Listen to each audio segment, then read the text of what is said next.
पहले की बात है। एक गांव में हरिया नाम का बूढ़ा आदमी अपने बेटे रोहन के साथ रहा करता था। हरिया के घर के सामने ही उसकी एक छोटी सी दुकान थी। उस दुकान के भरोसे ही हरिया और उसके बेटे का गुजारा होता था। हरिया का बेटा वो दुकान चलाता था। एक दिन हरिया से मिलने उसका दोस्त आता है। अरे भाई हरिया, कैसे हो?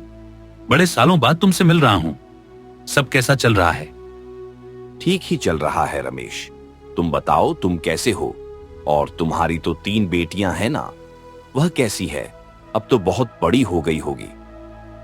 हाँ हरिया, शादी लायक हो गई है। और तुम्हारा भी तो एक बेटा है ना, वह भी तो शादी लायक हो गया होगा। क्या सोचा है? उसकी शादी कब कर रहे हो? हाँ रमेश, शादी लायक तो हो गया है, लेकिन रमेश तुम तो जानते हो ना, बिना पैसे की शादी नहीं होती। अब शादी के बारे में सोचना है तो उसके लिए धन की भी आवश्यकता होगी, पर मेरे पास फिलहाल इतना धन नहीं है। जब आएगा तब रोहन की शादी के बारे में सोचूंगा। हरिया, मुझे लगता है हर बात का एक वक्त होता है। अब तुम्हारा बेटा बड़ा हो चुका है, अगर सही समय पर शादी कर दोगे तो अच्छा ही है। वैसे मेरे मन में एक बात थी, मैं वही बात करने यहां आया था। समझ नहीं आ रहा कैसे कहूं। तुम मेरे बचपन के दोस्त हो, मुझसे कैसा शर्माना, बेझिझक कहो क्या कहना चाहते हो। हरिया, मैं अपनी बेटी के लिए तुम्हारे पास रिश्ता लेकर आया हूं। क्या तुम अपने बेटे के लिए मेरी बड़ी बेटी ममता को स्वीकार करोगे? ये तो बहुत अच्छी बात है कि तुम हमारी दोस्ती रिश्ते में बदल देना चाहते हो, लेकिन रमेश सचमुच मेरे पास धन की बहुत कमी है। मैं अभी रोहन की शादी नहीं कर सकता। अरे हरिया, कैसी बातें करते हो? तुम्हारी हालत मुझे पता है, पर मेरी भी तो हालत तुम्हारी तरह है। मैं कौन सा बहुत बड़ा धनवान हूं, मेरी भी हालत कुछ ऐसे ही है। लेकिन हरिया, तू मेरे बारे में भी तो सोचो। मेरी 3 बेटियां हैं और तीनों के तीनों शादी लायक हो गई हैं। अगर बड़ी बेटी को तुम स्वीकार कर लोगे तो मैं निश्चित हो जाऊंगा। फिर मुझे बड़ी बेटी की कोई चिंता नहीं होगी। फिर मैं अपनी दोनों बेटी के लिए रिश्ता देख सकूंगा। इसलिए मैं चाहता हूं ये रिश्ता पक्का ही कर दे। और तुम चिंता क्यों करते हो? हम अभी शादी नहीं करेंगे, हम 1 साल बाद शादी करेंगे। तब तक तुम्हें भी वक्त मिल जाएगा और मुझे भी। और हाँ, 1 साल के बाद हम बहुत साधारण तरीके से शादी करेंगे, तो शादी में ज्यादा खर्च भी नहीं आएगा। अब बोलो, तुम क्या कहते हो? मैंने तो अपने मन की सारी बातें तुम्हें बता दी, तो तुम्हें यह रिश्ता मंजूर है? हाँ रमेश, तुमने सही कहा। अगर हम 1 साल बाद चयन करते हैं तो सब बहुत अच्छे से हो पाएगा, हमें वक्त भी मिल जाएगा। ठीक है, मैं तैयार हूं। हम ठीक 1 साल बाद दोनों की शादी करवा देंगे। लेकिन हरिया, तुम एक बार अपने बेटे रोहन से भी पूछ लेते कि वह क्या कहता है। रमेश, मेरा रोहन कभी मेरी बात को नहीं काटता। मैं जैसा कहूंगा वह वैसा ही करेगा। तुम उसकी चिंता मत करो, उसे भी यह रिश्ता जरूर मंजूर होगा।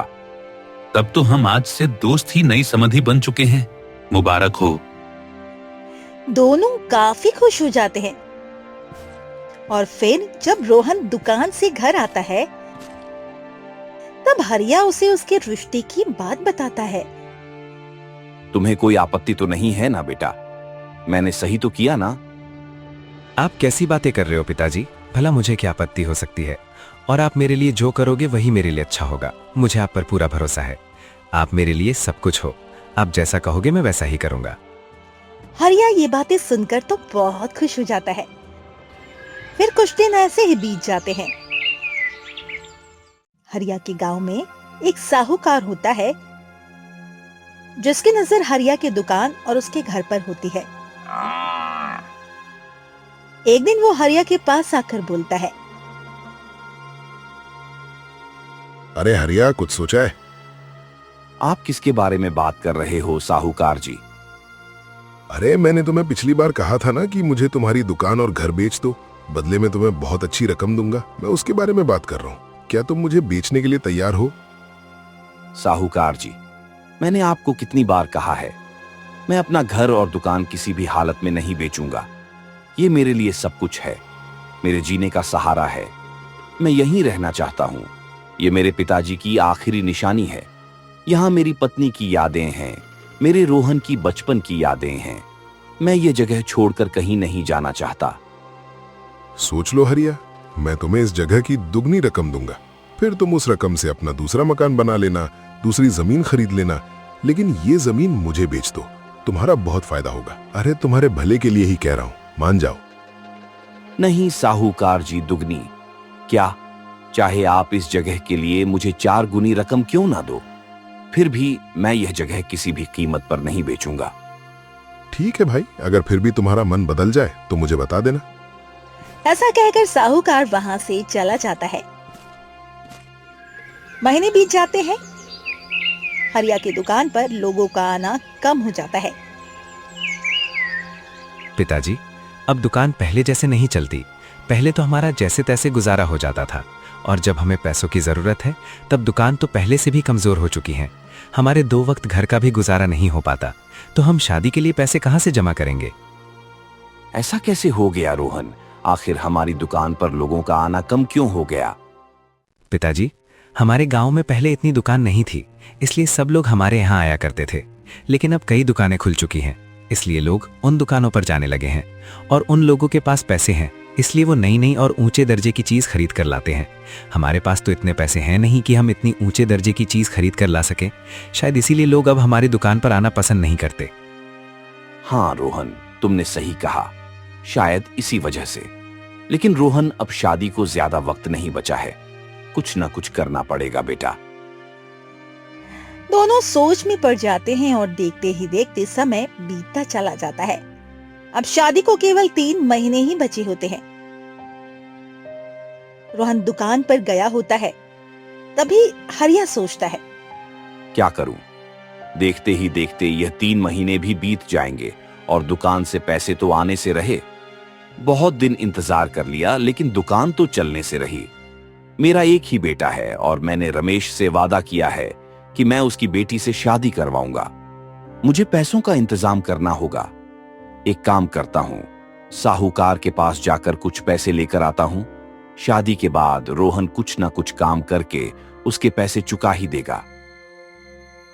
यही सोचकर हरिया उस साहूकार के पास जाता है और पैसे मांगता है।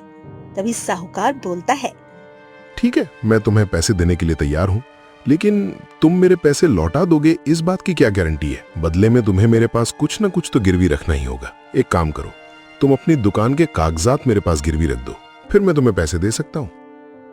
नहीं नहीं साहूकार जी, मैं अपनी दुकान के कागजात नहीं दे सकता। अरे मैं कौन सा तुम्हारी दुकान मांग रहा हूं, सिर्फ कागजात ही मांग रहा हूं। और वैसे भी दुकान तो तुम्हारे नाम पर है, तो मैं कौन सा उस पर अपना हक जमा रहा हूं। मैं तो सिर्फ भरोसे के लिए कागजात मांग रहा हूं। जब तक तुम अपना कर्ज नहीं लौटा देते तब तक कागजात मेरे पास रहेंगे। जैसे ही तुम्हारा कर्ज चुकता हो जाएगा मैं तुम्हें वो कागजात लौटा दूंगा। ठीक है साहूकार जी। ये हुई ना बात। अब बताओ कितने पैसों की जरूरत है? मुझे 5,000 रुपए की जरूरत है। ठीक है, मैं अभी तुम्हें लाकर कर देता हूं। रुकिए साहूकार जी, आप एक काम कीजिए। 5,000 रुपए में से मुझे 2,000 रुपए ही दीजिए और 3,000 रुपए आपके पास ही रखिए, क्योंकि मेरा शादी वाला घर है, चोरी होने का डर रहता है। आपके घर में पैसे सुरक्षित रहेंगे। फिलहाल मुझे 2,000 रुपए दे दीजिए और फिर बाकी के 3,000 रुपए मैं बाद में ले जाऊंगा।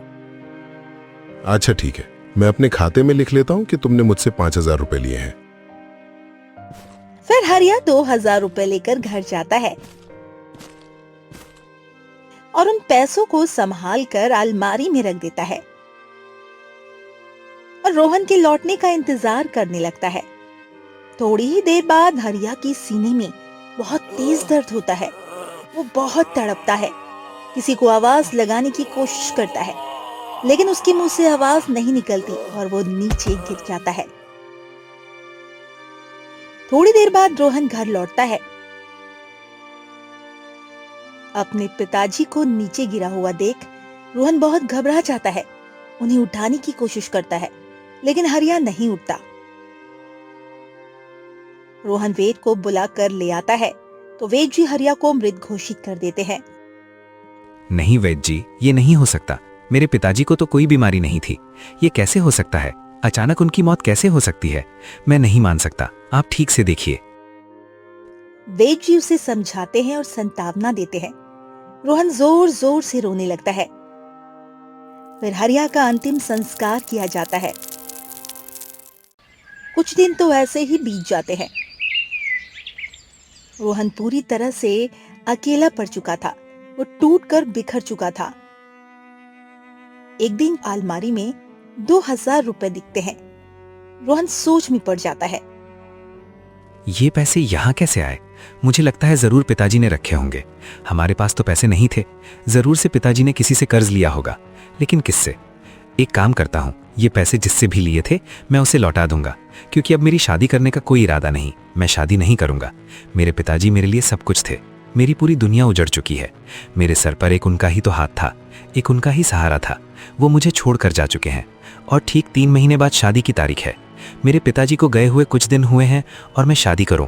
बिल्कुल भी नहीं। मैं ये शादी नहीं करूंगा। मैं रमेश जी से माफी मांग लूंगा कि मैं ये शादी नहीं कर सकता। रोहन ये सब सोच रहा होता है कि तभी उसके घर साहूकार आता है और बोलता है, कैसे हो बेटा? ठीक तो हो ना? जी साहूकार जी, ठीक हूँ, लेकिन पिताजी की बहुत याद आती है। उनके बिना ये घर बहुत सूना लगता है। बचपन से मैं पिताजी से कभी अलग नहीं रहा। माँ तो बचपन में ही गुजर चुकी थी, तो मेरे लिए मेरे पिताजी ही मेरी माँ भी थी, जो मेरा बहुत अच्छे से ख्याल रखते थे। अब मेरा कोई नहीं रहा। मैं पूरी तरह से अनाथ हो चुका हूँ। अपने आप को संभालो बेटा। अब होनी को कौन टाल सकता है? जिसको जब जाना होता है चला जाता है। इस दुनिया में कोई अमर नहीं है बेटा। सबको एक न एक दिन जाना है। वैसे बेटा, मैं तुमसे एक जरूरी बात कहने आया था। मुझे पता है कि ये समय ठीक नहीं है, लेकिन फिर भी बेटा तुम्हें एक बात बतानी थी, इसलिए मैंने सोचा तुम्हें एक बार बता दूं। जी साहूकार जी, बोलिए ना, क्या बात है? बेटा, तुम्हारे पिताजी ने तुम्हारी शादी के लिए मुझसे 8000 रुपए लिए थे। तुम्हारे पिताजी तो नहीं रहे, तुम्हें ही वो कैसे चुकाने होंगे, मैंने सोचा एक बार तुम्हें बता दूं, क्योंकि मुझे लगा शायद तुम्हें पता ना हो। इसीलिए तुम्हारे पिताजी ने इस बारे में तुमसे कहा तो होगा ना? ये आप क्या कह रहे हैं साहूकार जी? पिताजी ने तो इस बारे में मुझे कुछ नहीं बताया, लेकिन हाँ, मुझे अलमारी में 2000 रुपए मिले थे। शायद वो आपके ही थे। लेकिन फिर बाकी के पैसे कहाँ गए? अगर मेरे पिताजी ने आपसे 8000 रुपए लिए थे, तो अलमारी में सिर्फ 2000 रुपए हैं, और पिताजी ने इतनी बड़ी रकम क्यों ली? वो तो मैं नहीं जानता बेटा, लेकिन वो मेरे पास आए थे और उन्होंने कहा था कि तुम्हारी शादी के लिए चाहिए। अब तुम कह रहे हो कि अलमारी में 2000 रुपए थे। अब बाकी के पैसे वो तो तुम्हारे पिताजी ही जानते होंगे कि उन्होंने किसको दिया। शायद उन पर कोई और भी कर्ज रहा होगा, इसके लिए मांगे हो, या फिर उन्होंने शादी के लिए खर्च कर दिए हो। अब ये तो तुम ही जानो और तुम्हारे पिताजी ही जाने, लेकिन मैं बस इतना चाहता हूं कि तुम मेरे वो पैसे लौटा देना। रोहन ये सब सुन बहुत चिंता में पड़ जाता है और साहूकार से कहता है, जी साहूकार जी, मुझे कुछ समय दे दीजिए। मैं आपके पैसे लौटा दूंगा। फिलहाल तो मेरे पास 2000 रुपए हैं। आप एक काम कीजिए, ये 2000 रुपए ले लीजिए। बचे 6000 रुपए मैं आपको काम करके लौटा दूंगा। अरे नहीं नहीं बेटा, ये पैसे तुम अपनी शादी के लिए रखो। तुम्हारी तो अगले महीने में शादी है ना। ये मुझे अभी लौटाने की कोई जरूरत नहीं है। तुम शादी के बाद मुझे मेरे सारे पैसे लौटा देना। नहीं साहूकार जी, मैं अब शादी नहीं करना चाहता, तो मुझे इस 2000 रुपए की भी कोई जरूरत नहीं है। आप ये ले लीजिए। अरे ऐसा मत करो बेटा, तुम्हारा फैसला गलत है। तुम्हें शादी कर लेनी चाहिए। सोचो उस लड़की का क्या होगा। शादी को बस कुछ महीना बचा है। अगर तुम उससे शादी तोड़ोगे तो उस लड़की की भी बहुत बदनामी होगी। और वैसे भी बेटा, तुम्हारे पिताजी तो नहीं रहे, लेकिन उन्होंने तुम्हारी शादी अपनी मर्जी से तय की थी। उनकी तो ये आखिरी इच्छा थी, तो तुम्हें शादी जरूर करनी चाहिए, नहीं तो उनकी आत्मा को शांति नहीं मिलेगी। और तुम ही सोचो, अगर तुमने ये शादी तोड़ दी तो तुमसे और कौन शादी करेगा? और तुम्हारी उम्र भी तो हो चली है। एक बार उम्र चली गई तो शादी में बहुत मुश्किलें आएंगी। तुम्हारे पिताजी की आखिरी इच्छा समझकर ये शादी कर लो बेटा, मेरी बात मान लो। वैसे भी अब तुम बहुत अकेले पड़ चुके हो। तुम्हें तुम्हारी जीवन साथी का सहारा मिल जाएगा। जी साहूकार जी, शायद आप सही कह रहे हैं। मेरे पिताजी की भी यही इच्छा थी कि उनके दोस्त की बेटी से मेरी शादी हो। मैं उनकी आखिरी इच्छा जरूर पूरी करूंगा, नहीं तो पिताजी मुझसे नाराज हो जाएंगे। आपका बहुत बहुत धन्यवाद। फिर कुछ ही दिनों में रोहन की शादी बड़े ही साधारण तरीके से मंदिर में रमेश की लड़की से हो जाती है। अब रमेश की लड़की ममता रोहन के घर पर आ जाती है। ममता स्वभाव की बहुत अच्छी होती है और रोहन का बहुत ख्याल रखती है। शादी को कई दिन बीत जाते हैं। फिर एक दिन साहूकार फिर घर आता है।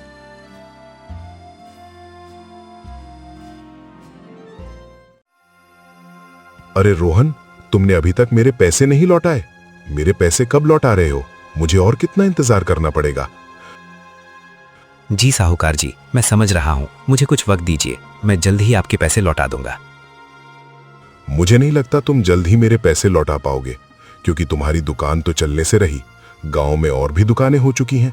तो तुम किसके आधार पर मेरे पैसे लौटाओगे? इतनी बड़ी रकम तुम कहां से दोगे?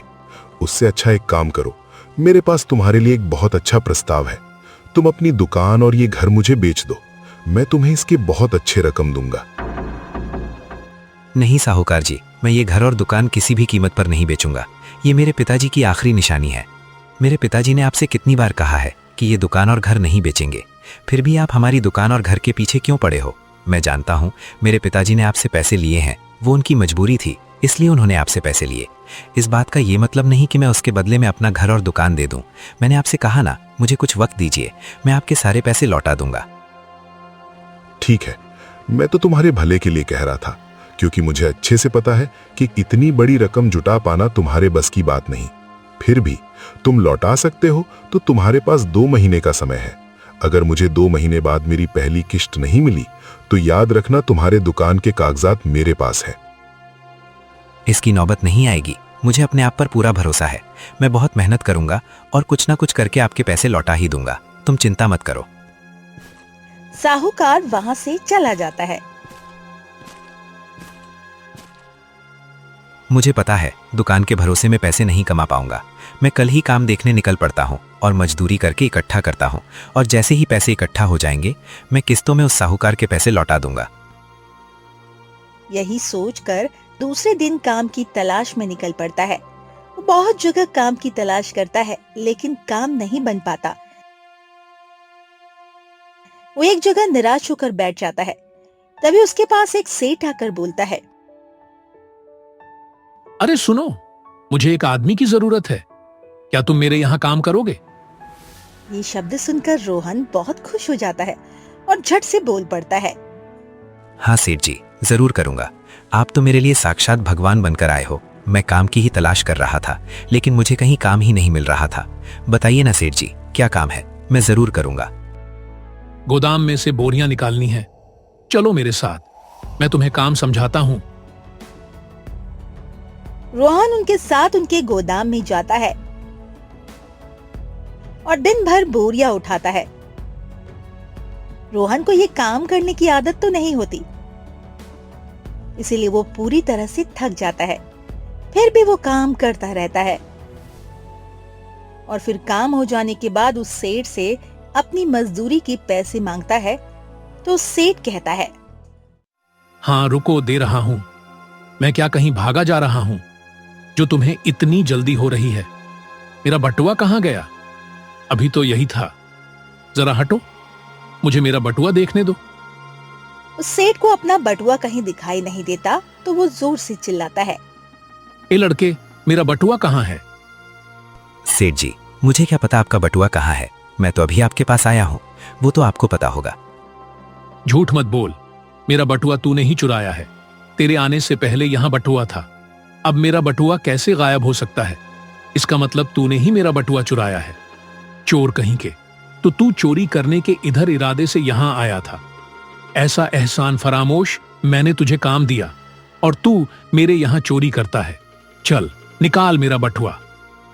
ये आप क्या कह रहे हैं सेठ जी? मैं कोई चोर नहीं हूँ। मेरे पिताजी ने मुझे ऐसे संस्कार नहीं दिए हैं। मैं मेहनत की कमाता हूँ और मेहनत की खाता हूँ। मेरे पास आपका कोई बटुआ नहीं है। आप तो बस मुझे मेरी मजदूरी के पैसे दीजिए। वह तो दिख ही रहा है कि तेरे पिताजी ने तुझे कैसे संस्कार दिए हैं। एक तो चोरी करते हो, ऊपर से झूठ बोलते हो। तुम्हें शर्म नहीं आई? और ऊपर से मजदूरी के पैसे मांग रहे हो। तुम्हारी इतनी हिम्मत? पहले तो तुम मेरा बटुआ निकालो, नहीं तो अंजाम बहुत बुरा होगा।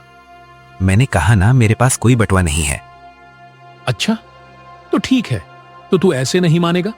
चल सरपंच जी के पास। वो आदमी सरपंच जी के पास लेकर जाता है। इस बात पर पंचायत बिठाई जाती है। सेठ कहता है, सरपंच जी, मेरे बटुए में 10,000 रुपए थे। मैंने अपने मजदूरों की मजदूरी देने के लिए रखे थे। इस आदमी ने मेरा बटुआ चुराया है। आप इसे कहिए कि मेरे पैसे मुझे लौटा दें। नहीं सरपंच जी, ये झूठ है। मैं वहां चोरी करने नहीं, मजदूरी करने गया था। इसने मेरी मजदूरी के पैसे तो नहीं दिए और ऊपर से मुझ पर झूठा इल्जाम लगा रहा है कि मैंने इसके पैसे चुराए। मैंने ऐसा कुछ नहीं किया है। झूठा कहीं का। सरपंच जी झूठ में नहीं ये बोल रहा है। अगर आपको झूठ लग रहा है तो मेरे पास इस बात का गवाह है कि मेरा बटुआ इसी ने चुराया है। आप साहूकार जी से पूछ लीजिए। तभी साहूकार बोलता है, जी सरपंच जी, सेठ सच बोल रहा है। मैंने खुद रोहन को बटुए से पैसे गिनते हुए देखा है। बटुआ रोहन के पास ही है। दरअसल सरपंच जी, रोहन ने मुझसे भी 8,000 रुपए कर्ज ले रखा है, जो इसने अब तक नहीं चुकाया। मुझे लगता है शायद इसीलिए उसने पैसे चुराए होंगे। अच्छा साहूकार, अब मुझे पूरी बात समझ आई। तो ये सब तुम्हारा किया धरा है। तुम जानबूझकर मुझ पर इल्जाम लगा रहे हो ताकि तुम्हें मेरी दुकान और घर मिल सके, है ना? तो ये तुम्हारी साजिश थी और ये सेठ भी तुमसे मिला हुआ है। तुम दोनों ने मिलकर मुझे फंसाया है। तुम अच्छी तरह से जानते हो साहूकार, मैंने कोई बटुआ नहीं चुराया। सरपंच जी, आप इसकी बातों पर यकीन मत कीजिए। आप अपना फैसला सुनाइए। रोहन सेठ के पास गवाह हैं जिन्होंने तुझे पैसे गिनते हुए देखा है, तो तू झूठ बोलने की कोशिश भी मत कर। और जैसा कि साहूकार कह रहा है कि तुमने उससे भी कर्ज ले रखा है, हम तुम्हें 1 महीने का समय दे रहे हैं। तुम 1 महीने के अंदर कुछ भी करो, लेकिन साहूकार और सेठ के सारे पैसे लौटाओ, वरना हमें कोई कठोर निर्णय लेना होगा। तुम्हारे पास 1 महीने का समय है। ये पंचायत यहीं समाप्त होती है। रोहन बहुत चिंता में पड़ जाता है और निराश होकर अपने घर चला आता है। अब क्या होगा जी? पहले तो उस साहूकार के ही पैसे थे, अब तो चोरी का इल्जाम भी सर पर आ गया है। यह हमारे साथ क्या हो रहा है भगवान?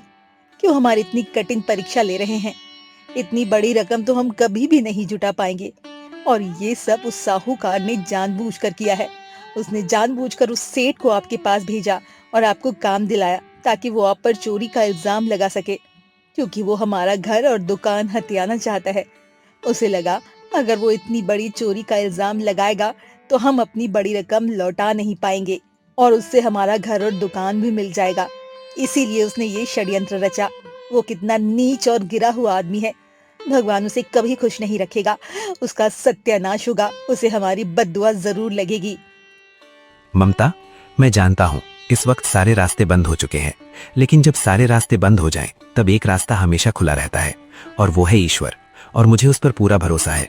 वो मुझे जरूर कोई ना कोई रास्ता जरूर दिखाएगा। ममता, झूठ की उम्र ज्यादा दिन नहीं होती। तुम देख लेना, जीत सच की ही होगी। मैं नहीं जानता कि कैसे और कब होगा, लेकिन मुझे इतना जरूर भरोसा है कि मैंने कोई चोरी नहीं की तो ईश्वर मेरा साथ जरूर देंगे। सत्य की जीत होगी। उसी दिन साहूकार के गोदाम में बहुत बड़ी आग लग जाती है। उसका सारा अनाज जलकर खाक हो जाता है। और तो और साहूकार का बेटा भी खेलते खेलते उस गोदाम में चला जाता है। साहूकार लोगों से मदद मांगता है। अरे कोई मदद करो, कोई पानी लाओ, कोई आग बुझाओ। मेरा बेटा, कोई तो बचाओ, मेरे बेटे को बचाओ। मेरा सारा अनाज भी जल जाएगा, मैं बर्बाद हो जाऊंगा। कोई तो मदद करो। सारे गांव वाले बस तमाशा देखते हैं। कोई उसकी मदद करने नहीं आता। किसी के अंदर जाने की हिम्मत नहीं होती। आग बढ़ती ही जाती है। रोहन और उसकी पत्नी भी शोर देखकर घर के बाहर आ जाते हैं। रोहन ममता से कहता है, ममता, मैं अभी जाकर आता हूँ। आप क्या कह रहे हैं? कोई जरूरत नहीं है वहां जाने की। आप ऐसे नीच आदमी की मदद करना चाहते हो जिसने हमारे साथ इतना बुरा किया। आप कहीं नहीं जाएंगे। ईश्वर ने उन्हें सजा दी है और वो भी उनके ही कर्मों की सजा है।